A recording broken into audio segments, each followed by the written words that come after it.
देखंतु केते क्रिस्पी हेची एई घर बादाम पकोड़ी जोटा कि आमे बिना प्याज रसुन रे बनेबा पूजा पर्वाणी संक्रांति सबुथिरे आपण खाई परिबे।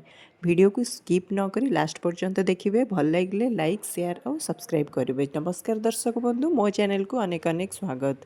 प्रथमे गोटे प्लेट नेइची, सेथिरे मु गोटे कप कंचा बादाम रखी। जदि आपण कप रे नौचंदी चलिबो, नहले कोनोसी बाउल भी सेट करिवे ताहा भी चलिबो। आउ सेइथिरे मु आधा कप नेइची, माने टोटाल मु 1.5 कप रो बादाम नेइची।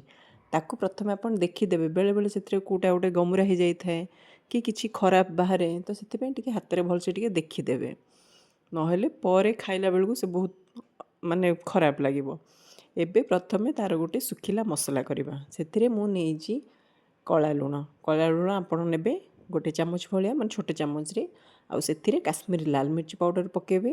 आउ हल्का टिके गरम मसला देबे, माने हाफ टेबल स्पून भलिया। आमचूर पाउडर गोटे चामच पकेबे।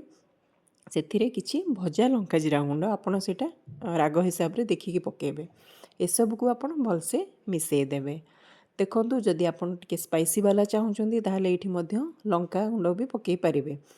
आउ एबे ताकू आमे साइड कर दवा। मते लागिला एक्चुअली काश्मीर लाल मिर्च पाउडर टिके कमी गला, माने कलर देखा जाउ नथला, सेथि मु आउ टिके ऐड कर देली।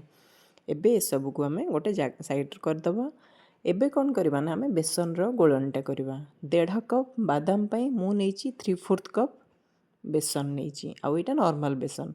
सेथिरे स्वाद अनुसार टिके लूण देबे, हल्का टिके हल्दी गुंड देबे, आउ टिके भजा लंका जीरा गुंड देबे, आउ काश्मीर लाल मिर्च पाउडर, आउ एथिरे टिके जीरा धनिया गुंड देबे। एबे देखंतु मु 1/4 कप रो पानी नेउची, आउ सेथिरे मु गोटे कप पूरा ढाल देची। देखंतु 1/4 कप पूरा लागिला। आउ सेथिरे 1/4 कप रखीची, किंतु मोर 1/4 कप पूरा लागेनी। अति बेसी रे बेसी आपनकू गोटे रु 2 चम्मच भलिया लागिबो। देखंतु जमारू पानी अधिक देबेनी, मापी मापी पानी नेबे। एइठी खाली पानीर मेजरमेंटा टिके ध्यान रखिबे, नहले आउ कोथरे किछि असुविधा नै।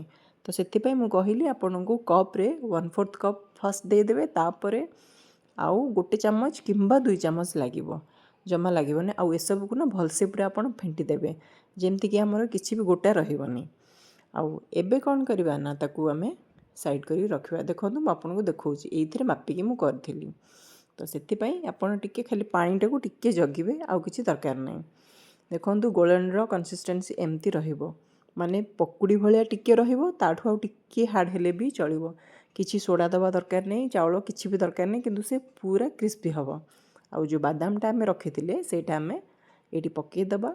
जदि आपण टिके खट्टा खट्टा राग राग एमती चाहुचंदी, ताहाले एठी मु हाफ लेंबू को तार चिपुड़ी की ताकू पकेइची। जदि आपण चाहुचंदी पकेबे, नहले स्किप करि परिबे, कारण एमिति भी आमे लास्ट को आमचूर पाउडर पकोउचे टिके हल्का खट्टा पई। तो एबे देखंतु टिके समय परे एमती टिके सुखा हे जिवो। आउ एई कंसिस्टेंसी हमरो दरकार। 5-7 मिनिट पर एबे देखंतु हमरो तेल ताती गलानी।